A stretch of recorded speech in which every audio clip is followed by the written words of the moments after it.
So the question has been asked, why doesn't men open up? Why do men feel the need to hold in, not share what is going on inside of them? Now, let me just say, I don't speak for all men. I'm sure there's some of you out there who are very comfortable with voicing yourself and letting someone in your world. But I do think that the question has been asked enough, and there's a great amount of evidence that makes it worth being a topic. By the way, like, subscribe, and hit that bell button for notifications. So, all of a sudden, your guy is a little distant, it's a little quiet. You notice there's some rare mood that you very often see, but you kind of just back off and tell yourself, like anybody else, maybe he needs some space. Or maybe there's a time when there's a great loss in the family, among a friend, and you know that it's really affecting him, but he doesn't really talk about it. You all go through something and you're having arguments and you're looking for a resolution.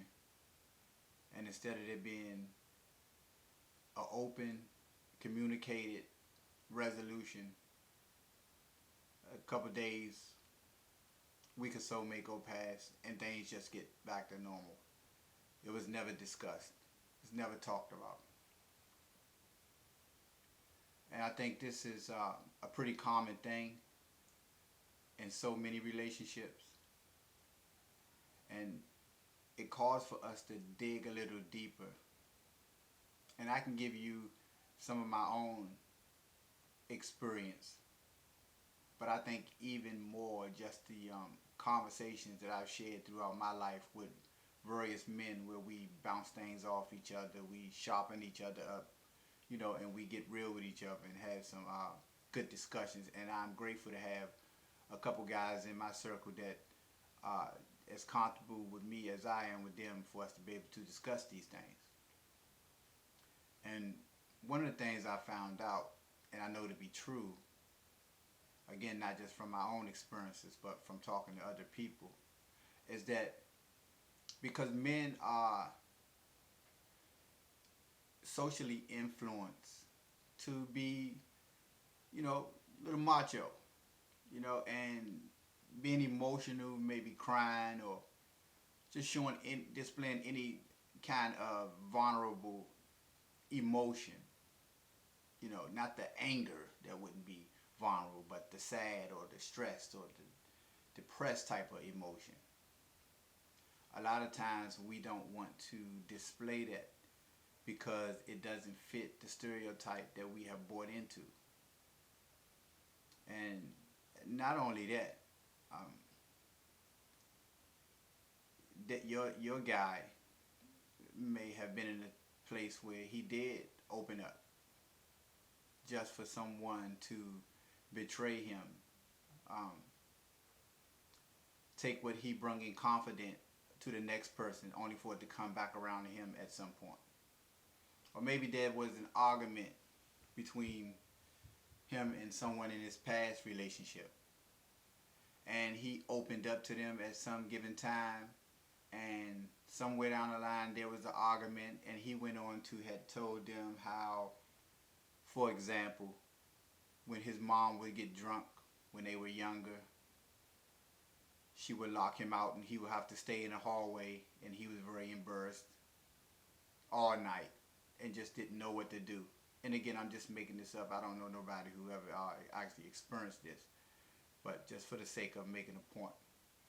And he shared that with you or someone he was in a relationship in his past, and Somewhere down the line, there was an argument, and it was told to him, I see why your mother locked you out when you was little. I should lock your ass out. And that further pushes him in that shell, makes him feel even more betrayed, and he has a sense of regret for even opening up because it's been thrown in his face. So there are various explanations that contribute to why a man sometimes feel it very challenging to express himself, to say what is going on with him. And I think it takes for a great deal of earned trust, um, and some time and some consistency in character. You know, I think when we see consistency in relationships, we kind of figure out that's who the person that we're with actually is, because it's been this length of time, and this is what I've consistently seen in this person that I'm in a relationship with. So that alone builds a lot of trust. And if they have consistently argued here and there, nothing unusual, just the regular every now and then arguments or even debates, healthy arguments, and they've seen that the person they're with never tried to just say things out of spite, no matter how angry they were.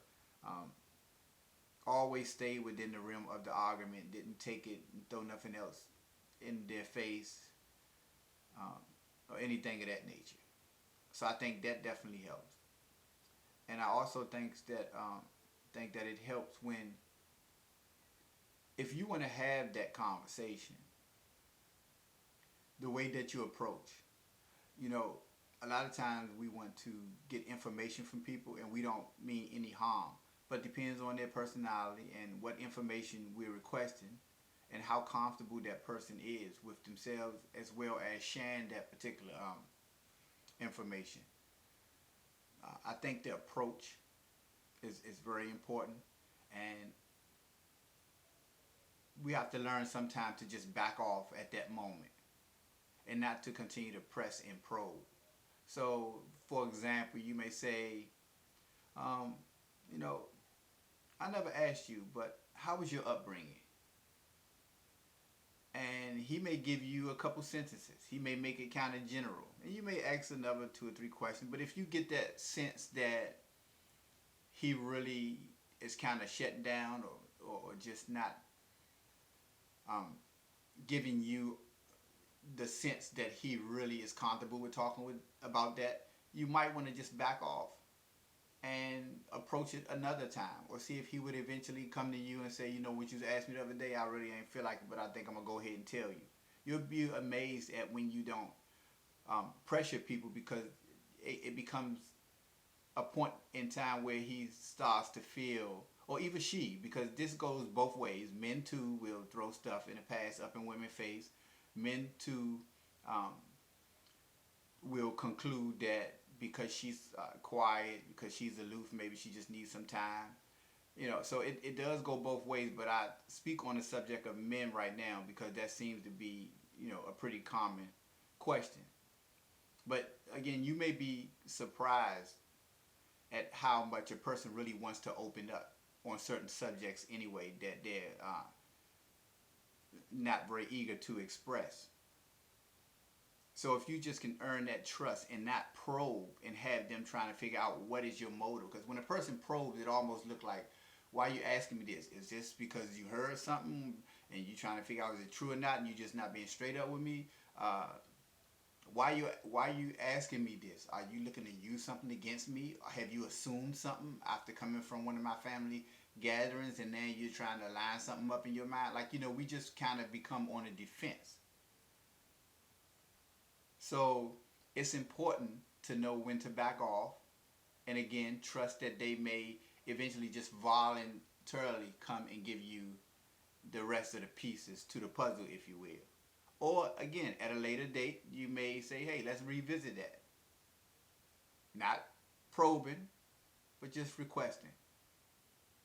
And God forbid that after listening to this message and he did open up and somewhere down the line in your anger, and I want to speak to the men too, because again we know this is not a one-sided thing, but uh, in your anger you begin to throw those things up in their face, which further shuts them down, push them in that shell, and makes it even more challenging. And so what happened is that they that person is not only uh, not as healthy as they can or should be, because they obviously have some things that they need to be comfortable getting out, especially in a relationship. I mean, who is more closer to you than the person that you're in a relationship with? Um, and even more if there's a marriage, there's some real or legal commitment. So it's very important to take note of those things and to be as open as you possibly can as well. Meaning, you're making it safe. You're kind of making this ground safe because you're saying, see, this is what I went through in my childhood, or this is what I went through in a couple of relationships back that really affected me. And I think it still plays a part on how I go about things, even in relationships now. You have to be open, because when you're open, then you give them kind of like more of a green light. They're more comfortable. In some schools of thought, they would call it making it safe, making the ground safe.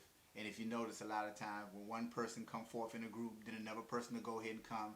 Whereas though before the first person came, nobody wanted to raise their hand. Nobody wanted to really voice themselves. But all it takes is one person to get out there, then somebody else is encouraged, and somebody else is even more inspired. And before you know it, everybody or multiple people are willing to open up a little more than it initially appeared that they would. Same thing in your relationship. Even more, because you don't have all these other people in the room that you have to overcome. You just have to overcome the person that's in front of you in terms of trusting them and speaking what's on your mind. So getting back to, you're not only um, in a position where the person who isn't comfortable with opening up is suffering or is not whole, but now we're talking about this person is in the relationship. So now the relationship is not as healthy as it could be. It's not as whole as it could be, because that would be part of it. That's where the true intimacy comes in at. Aside from the physical, but the true intimacy is opening up, sharing, letting someone know who you are, you know. And so you would be basically killing two birds with one stone. This person is getting healthy, and the relationship is simultaneously getting healthy. And God forbid if you got two unhealthy people who just won't open up to each other, so no one is there to really kind of have a coach, or kind of be a coach, or kind of be on the outside looking in a relationship, trying to understand what we need to do. But both are in their feelings, both has something to hide, both has some deep, dark secrets that they just may be too ashamed or embarrassed or too guilty. The feeling of guilt they may be dealing with, and they don't want to share, when the very fact of sharing is part of the healing. The very fact of sharing is not only part of healing the person, but also part of healing and growing a relationship. So those are some tips on how we can break the cycle of men, and even women too, who have a very difficult time with opening up to their partner, or anyone else for that matter, that they may need to open up to. Break the cycle.